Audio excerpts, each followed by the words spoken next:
সবাইকে ওয়েলকাম। অবশ্যই video thumbnail দেখে বুঝতে পারছো এই ভিডিওটা কাদের জন্য। এই ভিডিওটা শুধুমাত্র এসএসসি যারা 2025 রেজাল্ট চেক করবা, ঘরে বসে সবার আগে তুমি কীভাবে রেজাল্ট চেক করবা নিজে নিজে তোমার মোবাইল ফোন দিয়ে, সেই টিক্সটা তোমাদের আজ দেখাবো। ফার্স্ট অফ অল আমি তোমাকে দুইটা ওয়েবসাইটের ঠিকানা বা দুইটা লিঙ্ক তোমাকে আমি দেবো, আর এই লিঙ্কটা আমার ভিডিও ডিসক্রিপশন লিঙ্কে তুমি পেয়ে যাবা বা তুমি কমেন্ট করলেও পেয়ে যাবে যদি বুঝতে না পারো। এবং এই লিঙ্কে আসার পরে তুমি কীভাবে তুমি রেজাল্টটা চেক করো প্রথমে হিসেবে দেখো। প্রথমে তোমাকে আমি দুইটা ওয়েবসাইট দিয়েছি। একটা ওয়েবসাইট তুমি সার্চ করবে তোমার তো এই যে গুগল বা ক্রোমে www.educationboardresult.gov.bd, দেখো জাস্ট শুধুমাত্র এইটা তুমি সার্চ করবে, দেখবা তোমার ওয়েবসাইট চলে আসবে। আর নিচে যে আরেকটা দিয়েছি এইটা তুমি সার্চ করতে পারো। তুমি প্রথম তুমি সার্চ করবে এইটা সবচেয়ে ভালো একটা ওয়েবসাইট। এবার তোমার ধাপগুলো বোঝাই দিই তুমি কী কী কাজ করবে পর্যায়ক্রমে। ওয়েবসাইটে তুমি প্রথমে যাবে, 2 নম্বরে তুমি কি করবে, তুমি এসএসসি কি দাখিল বা তুমি ভোকেশনাল কি না সেইটা তুমি সিলেক্ট করবে।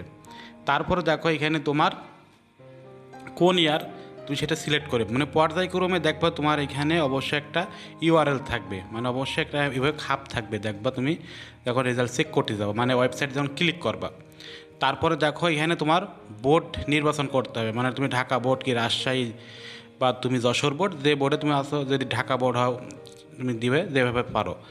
এবার তোমার রোল নাম্বার তুমি দিবে, তারপরে তুমি কি করবে, মানে এরম পর্দায় খাপ থাকবে। তারপরে তোমার রেজিস্টার নাম্বার লিখবে। তারপরে তোমার যেখানে যে কিওয়ার্ড একটা ছবি দেওয়া থাকবে, মানে তোমার এই পাশে দেখবে একটা ছবি দেওয়া থাকবে না, তোমার বড় আকারে যে KCTP দিয়ে থাকবে না, সেইটা তুমি কোডটা পূরণ করো দেখে দেখে। তারপরে তুমি সাবমিট করলে তোমার রেজাল্টটা অটো তুমি পেয়ে যাবা, কিন্তু কোনো মার্কশিট আসবে না। এইটাই তোমার কিন্তু ওয়েবসাইটে দেখার নিয়ম কিন্তু এইটা। এবার তুমি মোবাইলের মাধ্যমে তুমি কীভাবে দেখবে আর মার্কশিট কীভাবে তুলবে সেটা আমি পরবর্তী একটা ভিডিও তোমার দেখাবো, তুমি মার্কশিট কীভাবে তুলতে পারবে।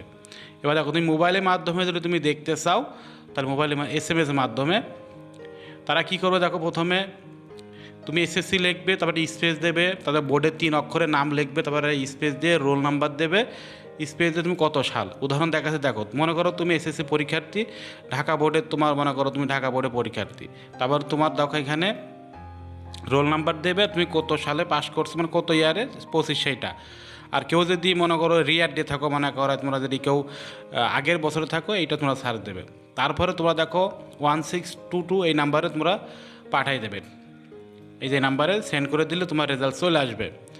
তারপরে তোমার যে বোর্ডের যে কিছু শর্টকাট অনেকেই জানো না, যে তোমার এখানে দেখো ঢাকা বোর্ডের যে শর্টকাট DHA, দেখো সকল বোর্ডের শর্টকাটগুলো যে আছে সেটা আমি দেখিয়ে দিলাম। দেখো চট্টগ্রাম দেখো CHI, Rajshahi RAJ, Khulna KHU, Barishal দেখো BAR, Sylhet SYL, Dinajpur DIN, Jessore JES, আর মাদ্রাসা MAD, আর টেকনোলজি থাকে মানে কারিগরি শাখা থাকলে TEC। এই হচ্ছে তোমার ফোন এবং মানে তোমার SMS এর মাধ্যমে বা ওয়েবসাইটের মাধ্যমে রেজাল্ট দেখার নিয়ম। আরেকটা কথা বলে শেষ করে দেবো আমি, দেখো তোমরা যারা SSC পরীক্ষার্থী, তোমরা যদি রেজাল্ট দেখার পরে তোমাদের যদি ভালো ফলাফল আসে বা পাস করো, অবশ্যই আমার ইউটিউব চ্যানেল আর ফেসবুক পেজটা সাবস্ক্রাইব করে রাখবে এবং ফলো দিয়ে রাখবে। এখানে তুমি ICT ইংলিশ সমস্ত সাজেশন বা কীভাবে পড়বে সব কিছু, তুমি যে টিচারের কাছে পড়ো না এখন, এখান থেকে তুমি সব কিছু আমার এখান থেকে তুমি সাপোর্ট পাবে এবং ঘরে বসে তুমি এখান থেকে পরীক্ষা দিতে পারবে, সমস্ত লেকচার সিট তুমি নিতে পারবে, সব টেকনিকগুলো তুমি আমার এখান থেকে পাবে। সো তুমি অবশ্যই আমার এই চ্যানেলটা বা ফেসবুক পেজটা অবশ্যই সাবস্ক্রাইব করে থাকবে। সো আজকে এই পর্যন্ত রাখতেছি, কে কত রেজাল্ট বা কেমন হয়েছে কমেন্টে জানাবে। সবাই ভালো থাকবে, আল্লাহ হাফেজ।